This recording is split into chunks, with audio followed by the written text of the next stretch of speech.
Welcome all my students. ഇന്ന് ഞാൻ class എടുക്കുന്ന ഭാഗം ഫൈനൽ അക്കൗണ്ട്സ് വിത്ത് അഡ്ജസ്റ്റ്മെൻറ്റ്സ് ആണ്. 13 അഡ്ജസ്റ്റ്മെൻറ്റുകളാണ് ഞാൻ ഇന്നിവിടെ നിങ്ങൾക്ക് പറഞ്ഞു തരുന്നത്.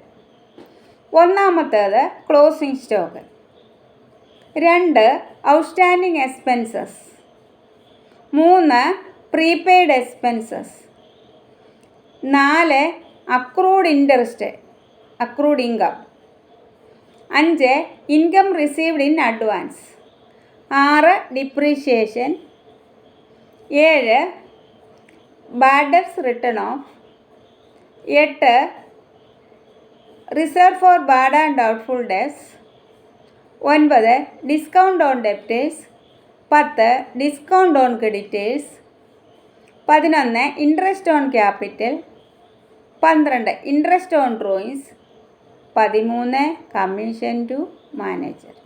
ഇങ്ങനെ 15 അഡ്ജസ്റ്റ്മെൻറ്റ്സ് നിങ്ങൾ 1 by 1 ആയിട്ട് ഓർത്തിരുന്നാൽ ഫൈനൽ അക്കൗണ്ട്സ് വിത്ത് അഡ്ജസ്റ്റ്മെൻറ്റ്സ് നിങ്ങൾക്ക് ലളിതമായി പഠിക്കുവാൻ സാധിക്കും. ഇതെല്ലാവരും ഞാനീ പറഞ്ഞത് പഠിക്കണം, സബ്സ്ക്രൈബ് ചെയ്യണം, ഷെയർ ചെയ്യണം, ലൈക്ക് ചെയ്യണം. അപ്പോൾ 13 അഡ്ജസ്റ്റ്മെൻറ്റ്സുകളെ പറ്റിയാണ് ഞാൻ പറഞ്ഞത്.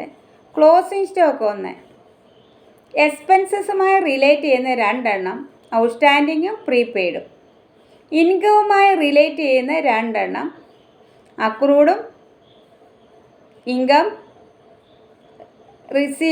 റിസീവബിൾ, അടുത്തത് ഡിപ്രീഷിയേഷൻ, അടുത്തത് interest on capital, interest on drawings, അത് രണ്ടും ഒരു ഗ്രൂപ്പായിട്ട് പഠിക്കണം. ബാഡ് ഡെബ്റ്റ്സ് റിട്ടേൺ ഓഫും reserve for bad and doubtful ഡെബ്റ്റ്സും ഒരു ഗ്രൂപ്പായിട്ട് പഠിക്കണം.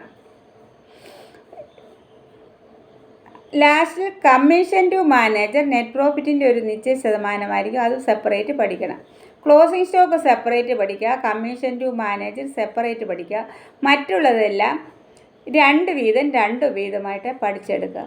അങ്ങനെ 13 അഡ്ജസ്റ്റ്മെൻറ്റ്സ് ഉണ്ടെന്ന് നിങ്ങളെ മനഃപ്പാഠമാക്കി ബൈഹേർട്ടാക്കി പഠിച്ചിരിക്കണം. ഈ 13 അഡ്ജസ്റ്റ്മെൻറ്റിൻ്റെ ജേണൽ എൻട്രികളായിരിക്കും അടുത്ത ദിവസവും പറയുന്നത്. അതിൻ്റെ അടുത്ത ദിവസം ഇത് എങ്ങനെ അപ്ലൈ ചെയ്യാം എന്നുള്ളതായിരിക്കും.